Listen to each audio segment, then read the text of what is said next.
Legion episode 8, the final episode of the Legion season 1. So if you've been following my channel for this long that I've been covering, starting from episode 3 with a lot of spoilers with all the writing and stuff. The first 2 episodes I was covering more on the production stuff and such. The final episode I'll be covering a lot of spoilers, so if you haven't watched the episode, just go and watch it before I spoil you a lot of things. Now the spoiler of episode 8, Legion. The power is real.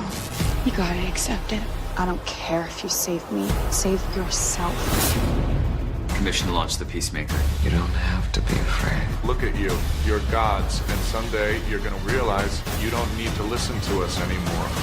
Isn't that the history of the world? Legion episode 8. So there's so many things I really do like about this episode, particularly almost everything that I like from this Legion series. So the episode started with this guy Clark, which you saw him in episode 1, episode 7. He came back and with the scar burned face. His name was Clark. I think that is a bit unnecessary to give him a more characteristic, as in like he has a gay partner, homosexual partner, then he have a adopted black kid. So I think they give it a bit too much of characteristic but it only in my eyes is a bit unnecessary, but I can say they give him a bit more color for the character. But there are few things that they did give him a bit of his background because he was burned and such, so they give him a bit of vengeance kind of feeling towards David. But the thing is that they give it too much, but I think it's a bit necessary, so I'm not really complaining. But there is a bit of a good point. But because since we are watching this series as a TV series instead of a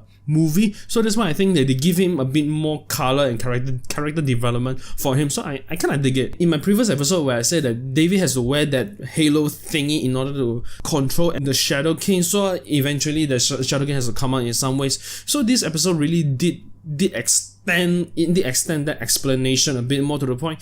It really makes things interesting because the halo is only to control him temporarily because it's run out of battery and stuff. So that's why they have to literally destroy the Shadow King with the laboratory. From this perspective, because think about it, when you're trapped, you're trying to find a way to escape that particular situation. So Aubrey Plaza is trying to convince Sydney that if you don't let him out, so he will kill David in that way. So that's why it gives him a only option to escape for his for the Shadow King's survivability. So it makes sense and makes it more intriguing in a way. So his way of threatening David, so it does make sense because you already gave the warning to Sydney, because Sydney is the only person that can kind of save, which we saw later in the episode, the ability to save David by exchanging body and such. But that one really do make sense in a way, because as Carrie, he also said that the Shadow King only can survive by having a host, because of Sydney kissed David, so that's why they exchange bodies. So Shadow King lives in Sydney and blah blah blah and so on. Then later on we will be on Jermaine Clement, Oliver Bird. When they started the process where the dimension, I'm not really sure what's going on there. I know that they are going to erase the Shadow King in his mind by destroying this parasite, as in like destroys this particular tumor. So it does make sense. But when we enter into David's mind, where he started to have flashback into his memory, he already saw Shadow King in that scenes. So that particular scene, that is what I wanted to see, is a mental fight. So David was so powerful here. He's a master of his ability. Even though in his consciousness that he still can use his ability, like how he hold the Shadow King, as in Shadow King wasn't immobile, but Shadow King is still so powerful that he can control David. You totally see that David was using his own arm to hold on to his neck, like choking his own neck. You can see how powerful the Shadow King is. So maybe in a way that David is as strong as the Shadow King. The problem with Shadow King is that he needs a host to live on, as again, parasite. I can consider that as a mental fight, the conscious fight. That is what I wanted to see, since that particular moment portrayed very well in X-Men Apocalypse, where Xavier was fighting with Apocalypse in that kind of mental fight or something like that. But even though it's not that violent like what they did with X-Men Apocalypse, this one, because it's a smaller scale production, they did it very well. So so he was like struggling to kill him, like threatening, so that Sydney knows that then kissing the transfer body. Then when he transferred to another corridor, so when they started to fight, and then because that fight was so good, so the Shadow King really had to find a host. So it just coincidentally they have to go to Jermaine Clement, Oliver Bird body. So now they escape, which that is literally like the biggest cliffhanger in the whole episode. If he has nowhere to go, that's it. So that is literally like the end of the Shadow King, but this seems like we are going to get season 2, so we kind of know the season 2 villain is still Shadow King. So my next question is that will Jermaine Clement play a bigger role, as in more showtime, more bigger role in the season 2? I think he will, because now the Shadow King is in Jermaine Clement Oliver Bird. Even though they consider this as final episode, but they gotta leave some cliffhanger in there. So there are two cliffhanger in this episode. The first one I said where the Shadow King is in Oliver Bird, Jermaine Clement, so there is one cliffhanger. So what are they going to do?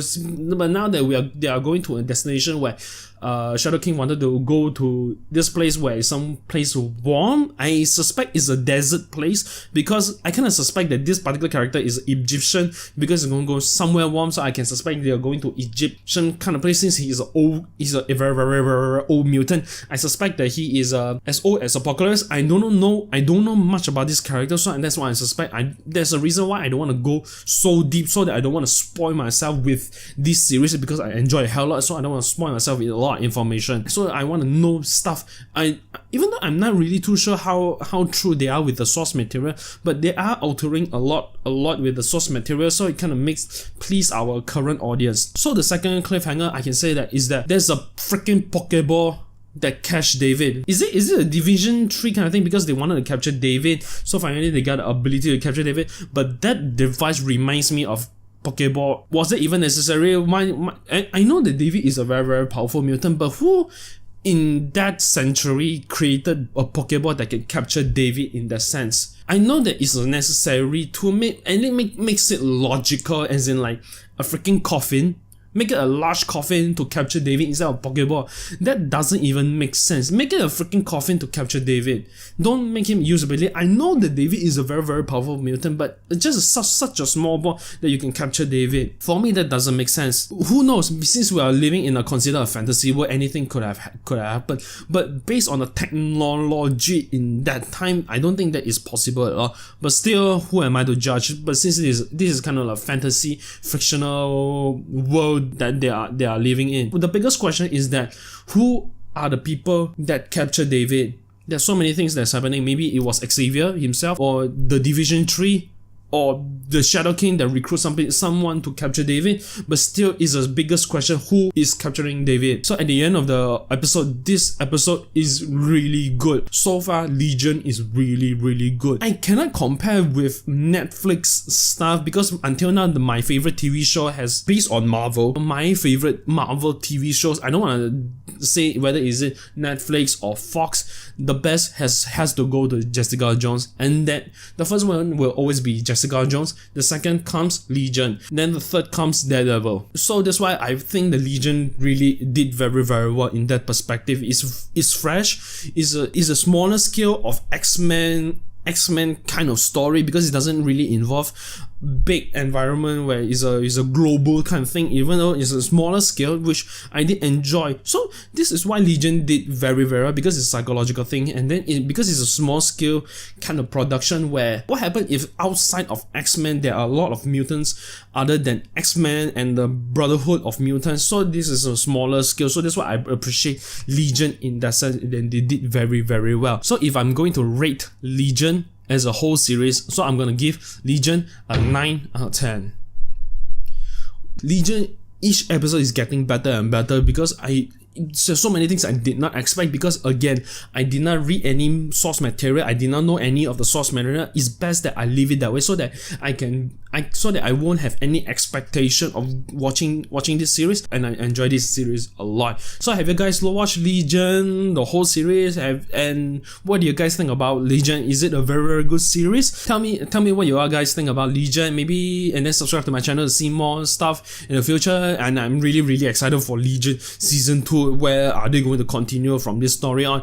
And then yeah, maybe tell me what you all think about Legion. So subscribe to my channel to see more and other contents that I created within this channel. Give me a thumbs up that you enjoy my Legion review and reaction, and give me a thumbs up if you don't like it, and I'll see you all next time.